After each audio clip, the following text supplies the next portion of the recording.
We are in the business of consuming that which we do not produce and producing that which we do not consume. We must re-examine our education system. Even in matters as mundane as sports, which is a multi-billion-dollar industry. The United States of America offers our young men and women scholarships to study sports. Our universities don't. Football is a multi-billion-dollar industry. But yet, when one of the masters of ceremony was speaking in jest, it is not the anthem of Asante Kotoko that he remembered, but that of Liverpool, "We shall not walk alone."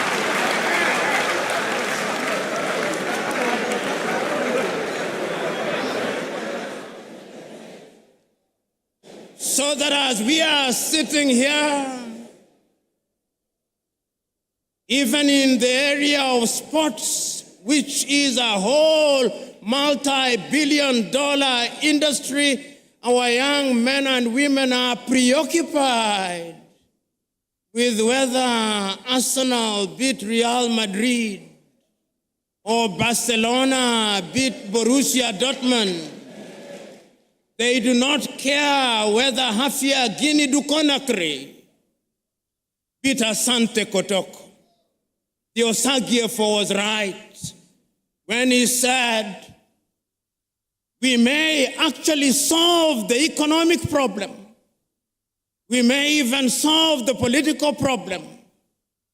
But I dare say that the mental problem which was impacted and makes us feel inferior will take a little longer to solve. This was not only said by the Osagiefo himself in 1963. In 1933, Carter G. Woodson, that African-American educator writing in his book, Miseducation of the Negro, said that we have miseducated for so long. Our self-esteem has been undermined for so long. We have been made to use the back door for so long that even when we are told to use the front door, we look for the back door, and if we can't find it, we create our own back door.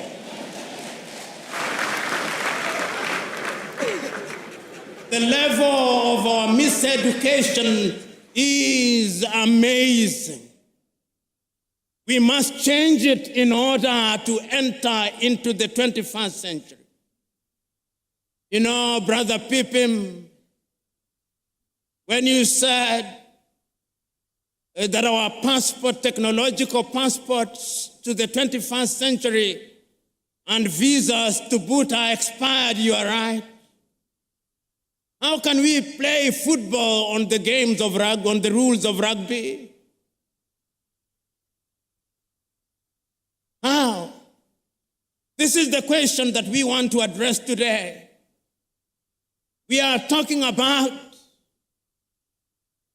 agriculture. And we are saying that we are now using technology to feed ourselves by manipulating the elements. The Chinese are seeding the rain so that it may rain. They have no problem with those of us who pray we must. But this misguided belief by Africans, that when there is no rain, we pray and do nothing about it, is completely misguided. The divine instruction was go ye and subdue the world. And subduing the world is by using our minds, by using the knowledge that we have. This is what the universities must ask. If you are a teacher, what kind of a teacher are you? Today, if I stood here and asked young Africans, and there is no shortage of them here. How many African authors do you know? And I asked, which is the last book of Chinua Achebe that you read? Or Kofi Awunor? Or Aikwe Iyama? Or Kamara Lai? Or Flora Nwapa? Or Dambisa Moyo? Or more recently, Chimama and Ngozi Adichie? Or Yagiansi? How many have? We have been made to believe that it is only Shakespeare and Charles Dickens that matter. The time is now for us to change our minds. And we can only change our minds if we decolonize our minds. Ngugi wa Thiong'o, that famous Kenyan writer, says, until the day that we decolonize our minds, we are going nowhere. And Ngugi reminds us that we may have decolonized our countries, but there is something called decoloniality, totally liberating ourselves from the mental chains of the colonizers. You know, the Osagiefo, to whom Africans owe an apology, wrote in his great book, Neocolonialism, the last stage of imperialism, and the most dangerous. We are in that stage. That stage when the colonizer still wants us to believe that our literature is inferior,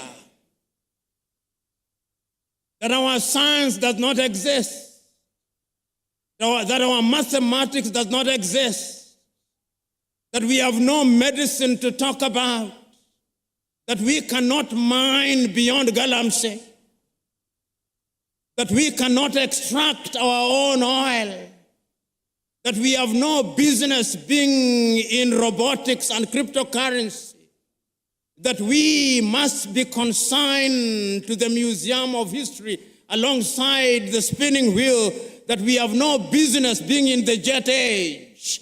That is what we are being told. And my fear is that we appear to be believing it. We appear to be believing it because in our institutions of learning, when you look at our curriculum and you look at the curriculum of a number of countries in the Middle Ages, there is no difference. And I want to remind all of us that in the 1960s, when we were regaining our independence, and you read what was happening in different African countries, and I remind you to reread some of the thinkers of the time and the emphasis that they put on education.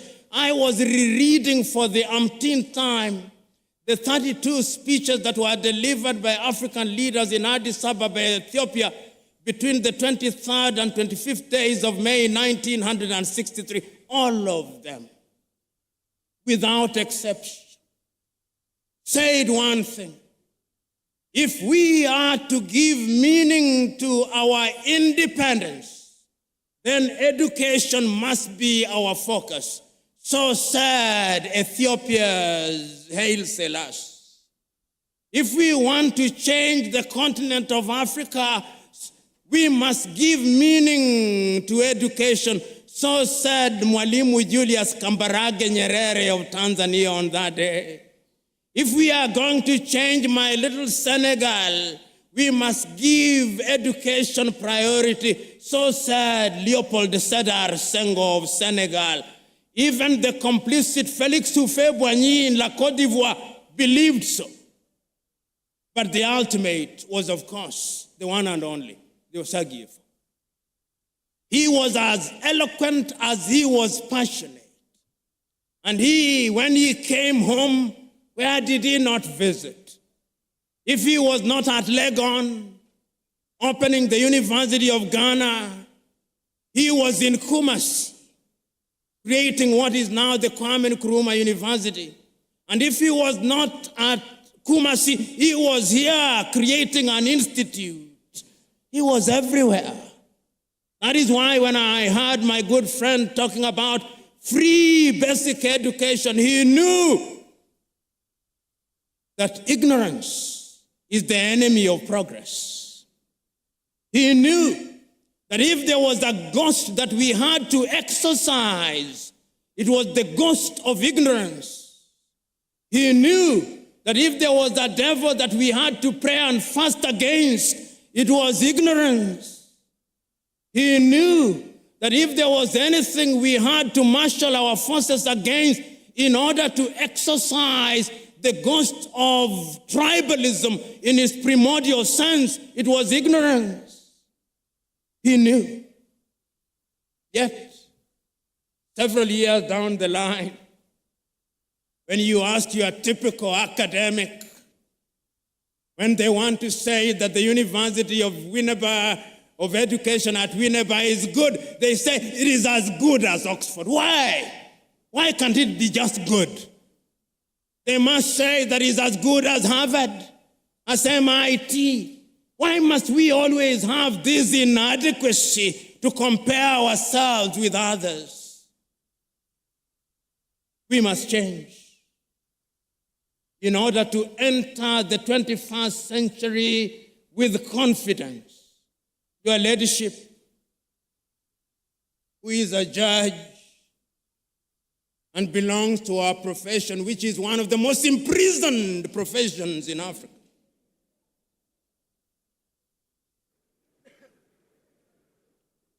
When you see our judges dressing, they still dress like Father Christmas.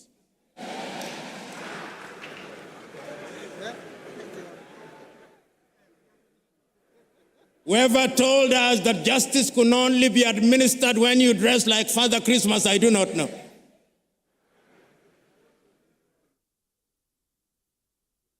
When we are citing, even deciding a matter on land law in Ghana, in Cape Coast, we still want to cite some decision that was made by some English judge in the 13th century, as if we did not have our own land laws.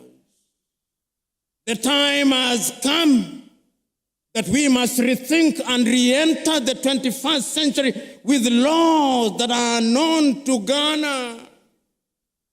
Ask the Ga if they do not have laws that if we refine cannot lead us into the 21st century. Ask the Akan people if they do not have such laws. Ask the Fante people if they do not. Ask the Ewe if they do not. They do. We live in a world where we are so mentally captured that those of you in the middle class, your greatest claim to fame is that my daughter can no longer speak Chui and is meant to be a badge of honor. It is a badge of complete colonial conquest. And we cannot enter the 21st century with that mindset. Go to the countries in the Scandinavia, which we can dare compare ourselves with.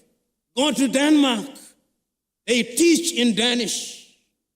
Go to Norway, they teach in Norwegian. Go to Sweden, they teach in Swedish. Go to Finland, they teach in Finnish. Go to Korea, they teach in Korean. Go to China, they teach in Chinese. Go to Japan, they teach in Japanese. Then they meet the world. But you and me, here I am waxing eloquent in English.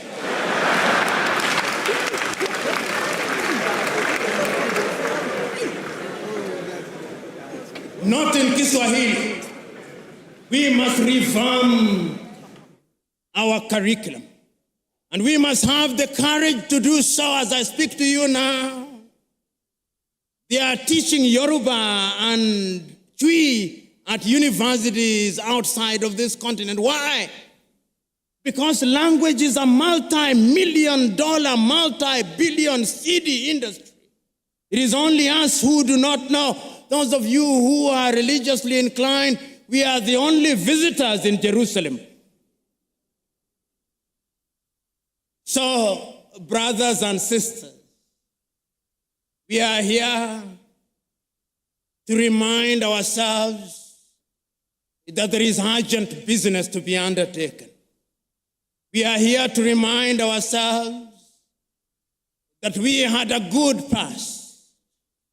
We are here to remind ourselves that others came and through slavery they disrupted that past, that they did not stop there, that they came again under colonization, and this time they disrupted us so very thoroughly and took away even the most precious of things, our confidence.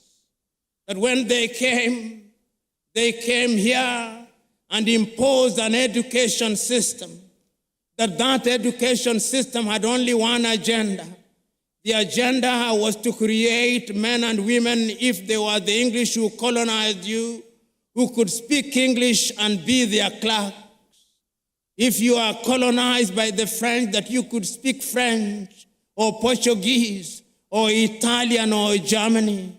When we regained our independence, we only made cosmetic changes. The time is now to go deep and remove the cosmetics and go to the fundamentals. And I'm suggesting to you that that has been done. You know, those of you who are a little older will remember that 30 years ago, China was not famous for much. They were only famous for Chairman Mao, for the Long March. Today, even the toothpicks in your hotels here in Winneba are from China. Today, you go to the shops, even the inauthentic Kentes are from China. They have franchised, indeed patented Kente. You go home, your television is Chinese or Korean. You are being persuaded to use your phones. I suspect you are either using Samsung or Huawei. What did China do 30 years ago? They made a decision that we are going to change our education system. And they changed their education system. They engaged in agriculture. They engaged in technology. They engaged in medicine. They engaged in everything. And today, China is the second strongest economy in the world, with a GDP of no less than 19 trillion United States dollars. Compare that with little Ghana. Compare that with little Sierra Leone. Compare that with little Kenya. Their minds in order to change their future. And that is why when we are building roads, whether it's in Nairobi, Kenya, or in Accra, Ghana, or in Dar es Salaam in Tanzania, or in Senegal, or in Ouagadougou in Burkina Faso, or Bamako in Mali, or Harare in Zimbabwe, or in Zambia, who do we find? Chinese. Because they changed their minds. The time is now for us to change our minds. The academics who are here must agree with me that we have sinned and fallen short of the expectations of our countries. And that the time is now to say that we should be forgiven. And if our generation committed those mortal sins, you up there must not repeat those mistakes. You must not repeat those mistakes. You must use the examples and the experience so that you do not step on the landmines that we stepped on. That is why Chinua Achebe said, where are the young suckers that will grow when the old banana dies? These are old bananas. You are the young suckers. So rise up. Africa is not expecting you to engage in a perpetual state of lamentation. No, lamentation will not help you. And I want to remind you that when you are here in Ghana, don't compete with Liberia. You will beat Liberia. Don't compete with Benin. Don't compete with Togo. Don't compete with La Côte d'Ivoire. Don't compete with all these little African dwarfs. Compete with giants. And when Ghana wakes up, this Ghana, sometimes when I think about Ghana, I think about Kwame Nkrumah. And you think about his books, Dark Days in Ghana, Letters from Conakry. When the Osagyefo is so close yet so far, his ideas dead, his books banned until Ignatius Kutu Acheampong comes. It is only in the year 2013 that Nkosazana and Dlamini Zuma, the then chair of African Commission, writes a letter of apology to Kwame Nkrumah. I urge you to read it. He tells Kwame, you are right. Everybody was wrong when you said we must unite and change our education system in order to compete. That is Nkosazana and Dlamini Zuma. Today, the Osagyefo is here telling us, let us change. He said it in 1963 in Addis Ababa, Ethiopia. He said it in 1964 in Cairo, Egypt. He said it in 1965 in Accra, Ghana.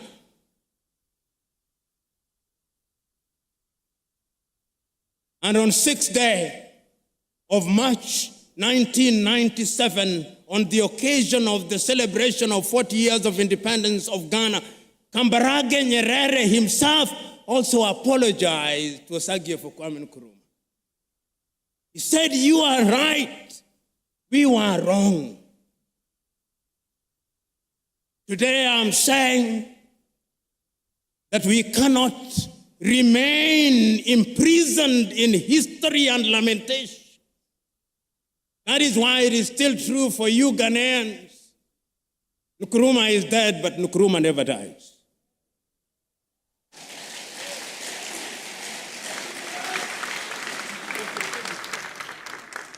And the reason why he never dies is that his ideas are evergreen. Who among you here is courageous enough to stand up and contradict me when I say what we are saying here was said by Kwame Nkrumah in 1955? Who among you? Who among you here is courageous enough to tell me that Nkrumah did not think about education of a different kind when he was instituting the university at Legon? Who amongst us? That he was right when he established the Kwame Nkrumah University in Kumasi, that he was right when he instituted the institute out of which grew the University of Education at Winneba. Who amongst you can contradict me? So if he was right, he did not have the advantage of the technology that you have? No. There was no WhatsApp, there was no Twitter or X, there was no Instagram, there was only Telegraph. But he was able to marshal the entire black community throughout the world and give meaning to education. What can you and me not do if we mean to do it? So you young men who are present here, don't tell me Nkrumah was old. Nkrumah was just slightly older than you. If you look at his cabinet, some of them were in their 20s. It is not formal education that maketh a man or a woman. The great Indian sage Raja Gopalachari says, education is not merely attending institutions and acquiring certificates. He says, you may have gone to school, but has school gone through you? This is the question. So, ladies and gentlemen, here today, we are here to tell ourselves ad nauseum that the mother continent can change, and she will change. She will change, and when I look at the future and I hold all factors constant, I see an Africa whose young men and women are educated and their education is about innovation and invention. I see such an Africa. I see an Africa whose sons and daughters will be leaders in cryptocurrency. I see that Africa. I see an Africa where all the cars running from Addis Ababa in Ethiopia to Banjul in the Gambia will either be made in Togo or Burkina Faso or Uganda. I see that Africa. See an Africa where the Ghanaian doctors who are running hospitals in the United States and in the United Kingdom will have the courage to come back home because there is something called a hospital where they can do their trade. I see such an Africa. I see an Africa where we will have our own satellites that are launched next to Elmina Castle, and they'll go out there in the orbit, and we shall not be depending on Vodafone. I see such an Africa. I see an Africa where we will be able to produce enough rice, enough cocoa, and enough gold, and we will process it here, and that you will be selling it to Nairobi, Kenya, Dar es Salaam in Tanzania, and it will not be necessary to look to the outside world. I see such an Africa. See an Africa where, apart from Kiswahili, one of the languages that will be spoken will be Twi or Ebe or Ga. I see such an Africa. That Africa is possible.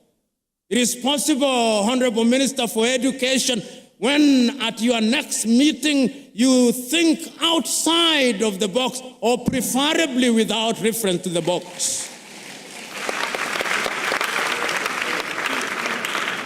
I see an Africa where we will give practical meaning to Africa Agenda 2063, not merely as a point of reference, but as a practical reality. I see an Africa where there is Africa Continental Free Trade Area, and the majority of students here at Winneba will be drawn from Togo, from Benin, from Gabon. I see an Africa where our kith and kin in Martinique, in Guadeloupe, and Barbados, Antigua, and Barbuda will be coming here. I see that happen. That is why, when I have such foresight, wisdom not only requires but dictates that I stop. Because going beyond that would be flogging a dead horse. I see an Africa that gives meaning to those words of the Osagyefo Kwame Nkrumah, written in his book, Africa Must Unite, that Africa needs a new citizen. Are you those citizens that the Osagyefo was talking about? Are you? Do you have value? Do you have passion? Do you have dedication? Do you have love? Do you have imagination? Do you have the spirit of innovation? Do you have the spirit of invention? If that is true, then I have no fear for Africa. So go out there and amaze Africa. God bless you.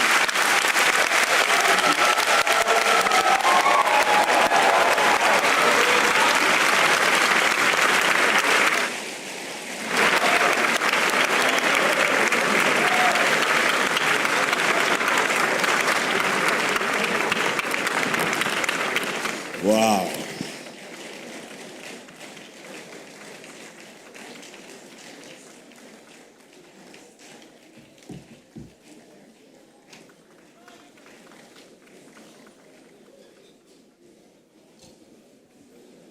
Ladies and gentlemen, let's do it again for Professor Lumumba.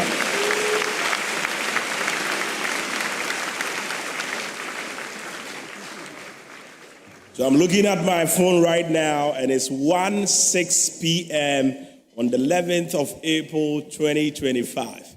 And I think, VC, we may have to note this day and mark it annually in UEW as UEW's Lumumba Day. Yes. Let's give it up for our speaker. So are we innovative enough to change the narrative of Africa? Are we charged to take ownership of the narration? Are we ready to move from Liverpool to Kotoko? And to House of Folk and Mofakwa? Yes. Definitely. From now, I will say Liverpool again. That was a great one, ladies and gentlemen. And what caught my eye and caught my attention, Lisa, was about the language bits that our speaker spoke about. And as a lecturer, we are, you know, the lecturers here. When you are teaching and then you know that the students understand what you are teaching, but you ask the questions and they are quiet. It's not that they don't understand, but the moment they attempt to speak, the past participle and the present continuous will mix. And then when they open their mouth, so they decide to keep quiet. So when you finish you close from there, you can say, minimum.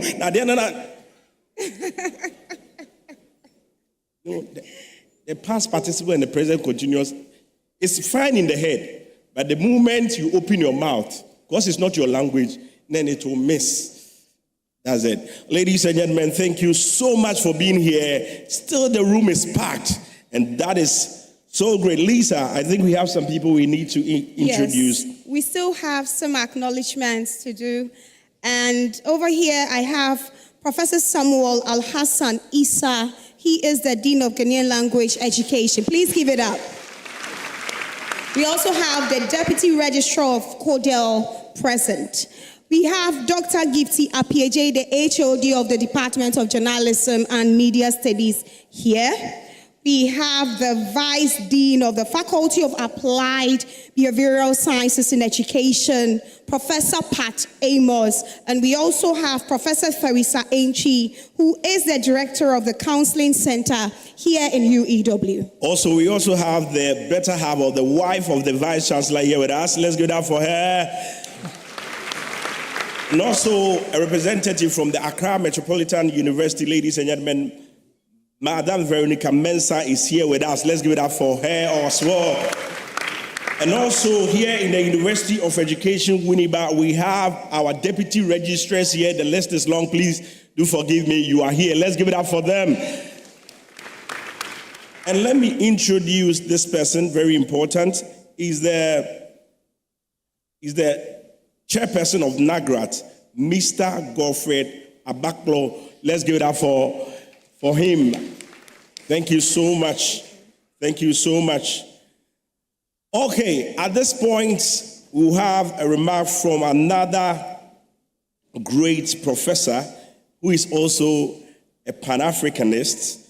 A brief one, of course, ladies and gentlemen. Yes, and Bismarck, before we go there, we didn't do this alone. We had people sponsoring us. We had media partners, and we had people contributing in monetary values and kind. So we need to actually acknowledge them. Yes. So over here we have Access Bank Ghana. They say they have more than banking. Elcat Enterprise Limited, they deal with fire safety equipment. So they say safety, power, and more. We have Eco Capital Investment Management. We empower you to stand.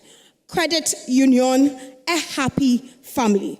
We also have the HIV units here in UEW. They say stay safe.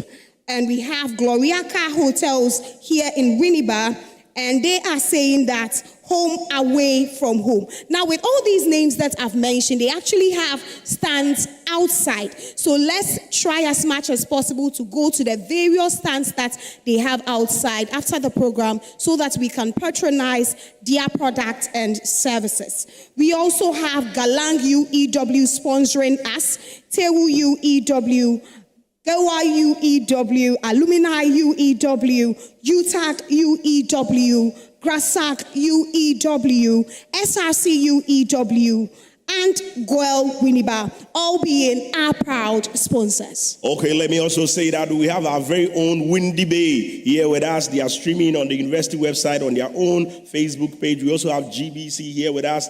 Joy FM is here with us. And let me remind you, we are still on JoyNews. So those of us watching from home, this is University of Education, Winneba. We also have CTFM, and of course from Winneba, Nice 90.7 FM is also here. Now, I've been prompted to do something, and with your permission, UEW Wings Band, please, can you give us 5 minutes of interlude before our next remark? Let's give it up for them. Let's give it up for them. Let's give it up for them.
Thank you so much, UEW Departmental Wings Band. Ladies and gentlemen, now I have the singular honor to introduce Professor Ajman Bedu Akosa to give us a brief summary. Let's give it up for him, brief remarks.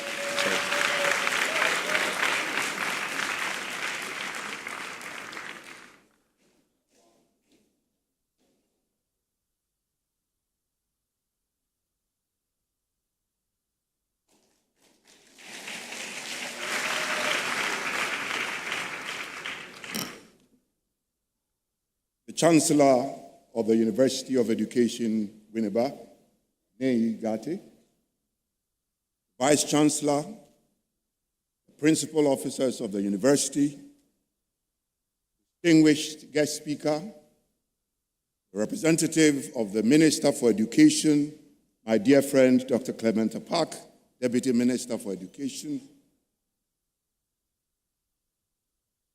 staff of the university, students, ladies and gentlemen, you all agree with me that we've had a very academic lecture by Dr. Samuel Granting Pipim, clearly indicating the failures of our educational system and highlighting some of the new developments that are coming up. And we had a passionate exposure by PLO Lumumba. Thank you very much. For me, as an avowed Nkrumahist, I stand tall today. And this is a gentleman from Kenya, Stoling. That is why they said a prophet is not honored in his own country. Ghana is 68 years. And yet, I don't believe any of the universities have a course on Kwame Nkrumah. Go to Stanford University, they run programs on Kwame Nkrumah. 16 of Kwame Nkrumah's books are not mandatory reading in any university in this country. And we believe we're going to go forward. But ladies and gentlemen, I want to go back and begin to tease what the problem is and what the likely outcome of this public lecture is going to be.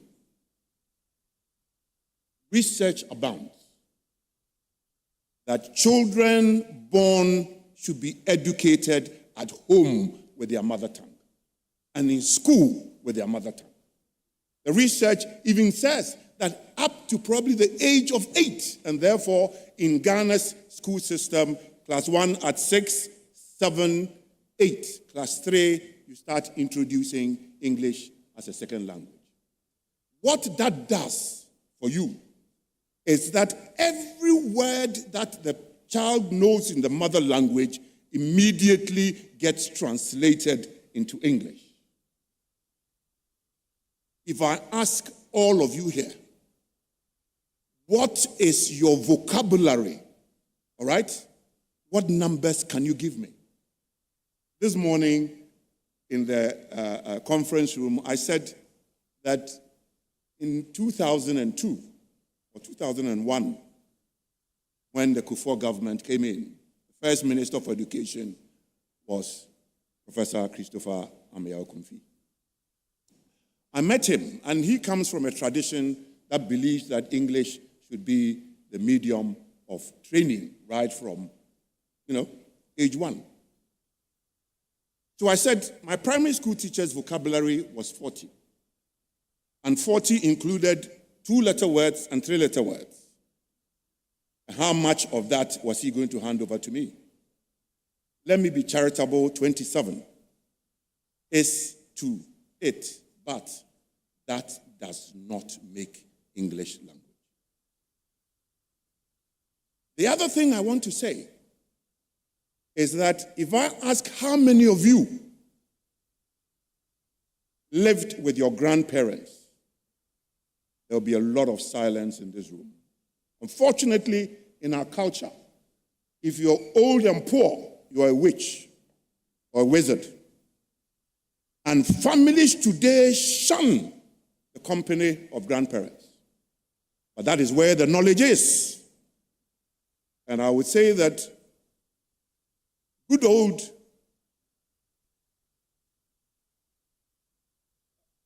the name is just gone, who said that you challenge indigenous knowledge at your peril. Indigenous knowledge is knowledge. This is Dr. Okuampofo. Indigenous knowledge is knowledge that has stood the test of time. If you learn from your grandparents, the stories you're told is about heroes and heroines in your culture. That is how you build confidence. You don't build confidence by learning somebody's heroes and heroines. They don't look anything like you. But here we are. Many people never met their grandparents, never shunned their grandparents, never learned the heroes and heroines of their cultures. Many of us have very interesting stories to tell. And yet, in this country, reading is virtually nil. There are university students who are graduating who have never read a book from page 1 to the end, particularly if it is not in their subject area. They all read handouts and notes, and that certainly doesn't make a university graduate. At least in every semester, there should be compulsory reading material. Even in medicine, you must read the history of medicine. You must read pretty much everything. We have little knowledge, we have little language, and therefore a lot of us can't speak. Not surprising, the MC said, you teach and you ask a question and everybody is quiet. If we started a program, and I'm saying that, look, PLO felt that the young people here have got a changed mindset and can change this country. I totally disagree. They have come along the same route that I came through. I'm 71. I can't change my spouse today. Most of you can't change your spouse either. But let's start from early childhood education. And that for me has now become my preoccupation. The brain, by age 2, is mature. What you do is how to wire the brain. And you wire the brain through your senses, through what you see. The child is on the mother's back. They go to the farm.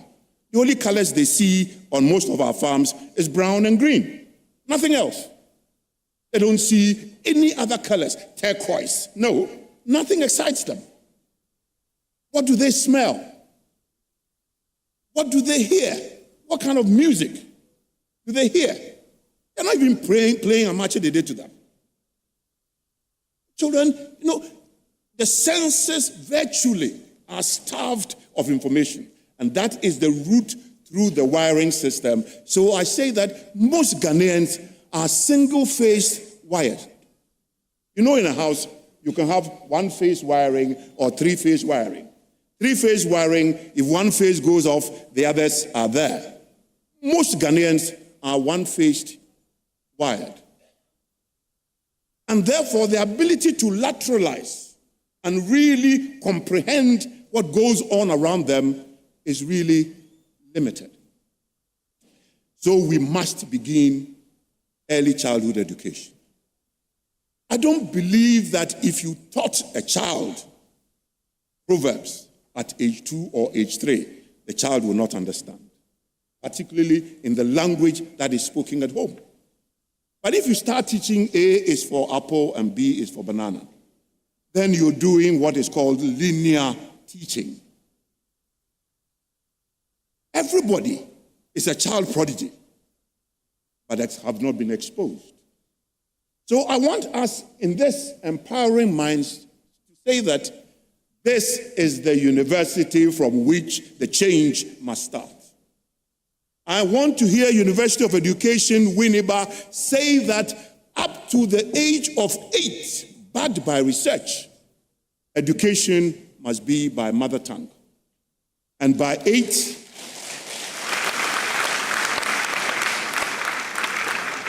English as a second language should be introduced in class 3, primary 3. That is when English should be.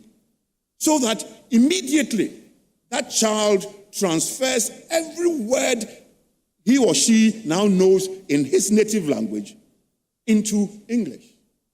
And within 1 year, the vocabulary of 9-year-old Ghanaians would amaze all of you.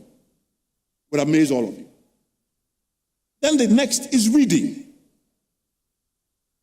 If people cannot read about people who have been successful in their culture, in their country, and even beyond, they don't build the confidence. And reading is virtually almost imbibing somebody else, knowledge. So if you don't read, you know nothing. In this country, we do not read. It's almost as if you read, you are wasting your time. Because you only need your teacher's notes to pass the exam. But if we made compulsory reading every semester, the amount of knowledge that will be garnered will be very impressive. And therefore, if we're going to shape futures for the 21st century, then I dare all of us that all of us past the age, having entered primary school, we have lost the boat. We have. We are not confident. We are not dignified in ourselves. And that is why corruption is probably the number one thing that happens in this country. Because everybody just wants money. Money is the only currency that an uncultured, an unvalued human being wants. If you value, if you have dignity, if you have confidence, money is not your currency. So we've lost it. But if we've got to regain it, then it starts from the KG and the primary school. How can we do this? Currently, there is a process going on in this country looking at education at all stages. How is UEW positioned to influence what is happening? This is where the whole challenge begins. Relentless, unfiltered, unstoppable. Oliver Mose Baka-Vamawo, a voice that refuses to be silenced. Getting into this space, I feel like my soul is restful.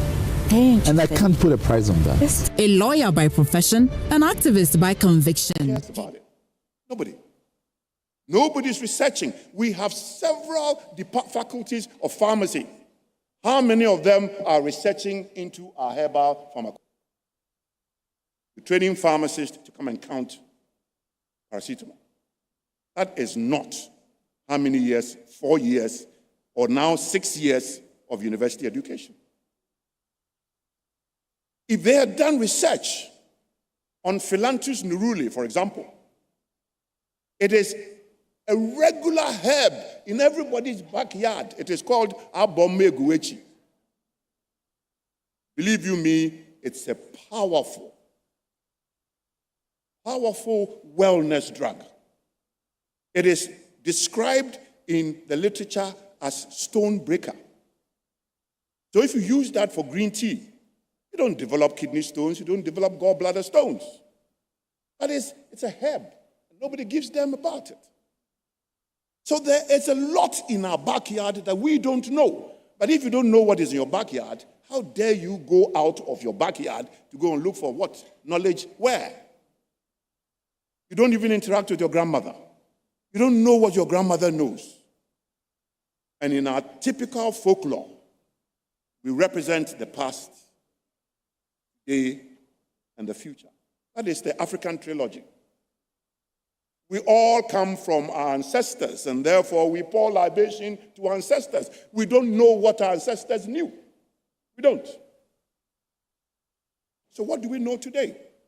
What have we added to the knowledge passed on by ancestors? And if you don't know what your ancestors knew, what have you added? So what is there for the future population? And that is the reason why today Galamsey is killing us. Because the people of today want all the gold out of Ghana. But people lived in Ghana many years before this current generation. Why did they leave the gold there? Or you think they didn't know there was gold there? They knew. But there was a valued system that we have lost all those values. This morning, the VC said PLO Lumumba had asked the question whether God was a Christian. And I just want to say something. In this country, it was known that on certain days, fishermen don't go to the sea, and on certain days, farmers don't go to the land. It was just one way of allowing regeneration. But when Christians came, they argued that those who had been converted as Christians felt that that day, that is, to allow the land or the sea to regenerate, was paganism. And therefore, they will go. And in every part of the country, the decision by the governor was that that should not be a practice. So you go to the land how many days a week? Maybe apart from the Sabbath, that they might not go, but the Sabbath, traditionalists will go. So there was virtually no day for the land. We have an opportunity. The opportunity is that let us break from our past. It is not a feeble-lettered, little language graduate who is going to change the world. It is a confident, dignified human being with values, who know what the ancestors knew, who is prepared to add on and guarantee the future. That is the confident African that we want to step out to go and compete. But we've lost it. All of us, some of us went out and trained. Of course, in the classroom, if it is knowledge there, we're if not better. But you come back, the system just stifles you. The system has a way of choking you. You cannot bring change. We've been here, all right? We know how the system works, all right? And, you know the terminologies you two know. You think you have come out. Hey, no. This is Ghana. We have got to begin a sea change. And to the Deputy Minister, please take the outcome of this public lecture. I hope that the synopsis will be done as soon as practicable, so that before the committee finishes its work, this can be a contribution from the EUW's public lecture series. That can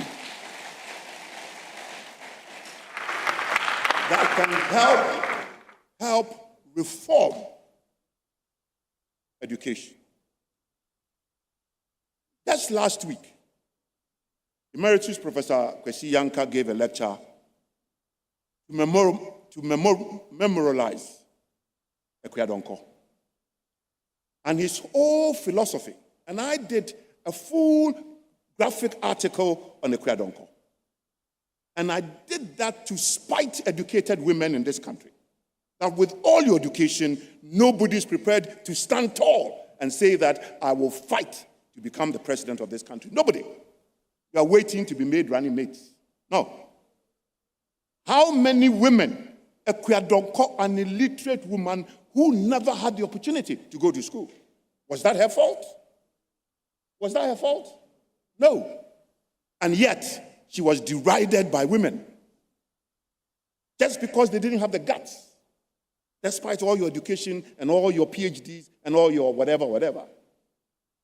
And in saying that, Emeritus Kwesi Yankah said, currently, everywhere you go, there is simultaneous translation.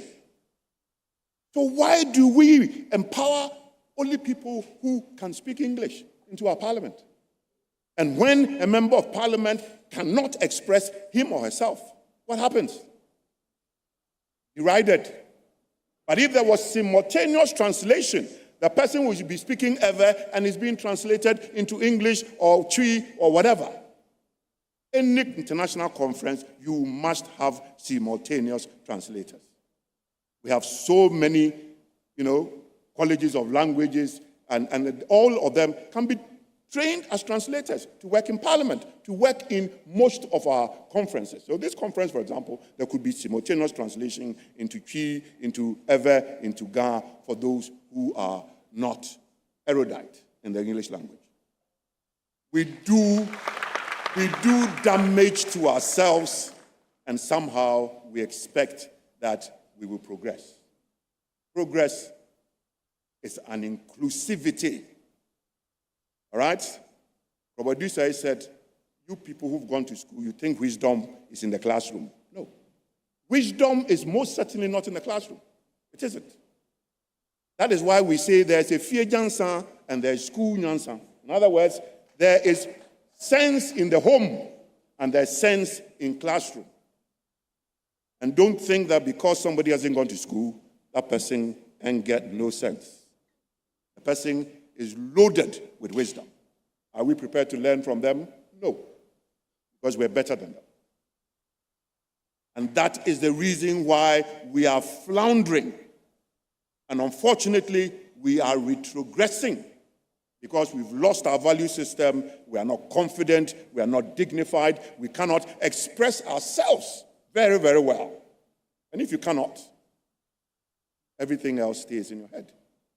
We live in a country where dreams do not materialize. You can be an entrepreneur in this country, you will be suffocated. That is the system. They tell us, all of you should be creating jobs. Create jobs where? In this country? My God, where is the finance? Where is anything?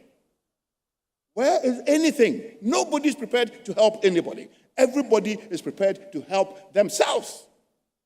And I know Honorable is here, but let me say something.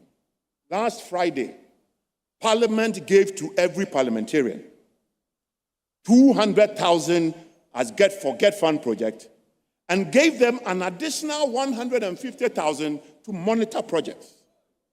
There is nowhere in this world that you are giving 75% of what you are giving to monitor projects. No, nowhere. Parliamentarians all kept quiet. They got the money. They got their ex gratia. They got their car loan. Boom, that's it. These are the people's representatives. And meanwhile, the people are choking to death. The people are choking to death. So please, our representatives, look back. Think about us. Think about us. And let's all together move this country forward. The last thing I want to say is that I believe sincerely, and I'll say it here today, that multi-party democracy has done nothing for this country.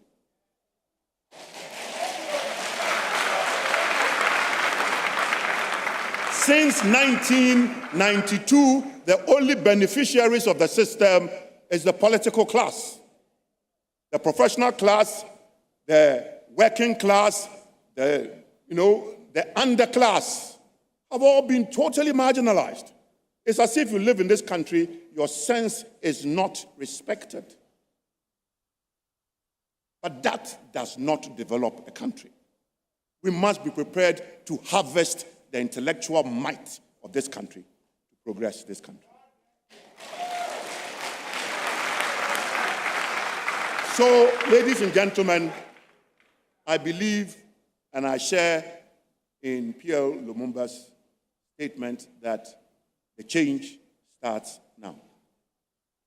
The change, let's say the change starts with the new educational system and the relevance of our local language in our educational system. And let me say that let's disabuse our minds that our grandparents are witches and wizards. They gave birth to you, they nurtured you, and today, because you've gone to school, you turn around and say they are witches. What you have lost is what your ancestors knew and your ability to add onto it. That has been one of the tragedies of our modern Ghana. We can correct it, and let's correct it now. I wish you all the best. Thank you.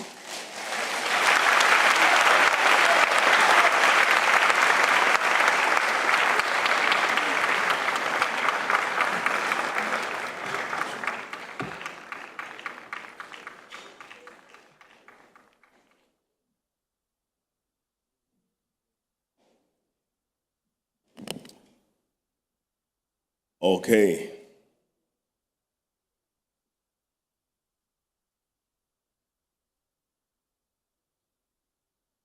Let's give it up for Professor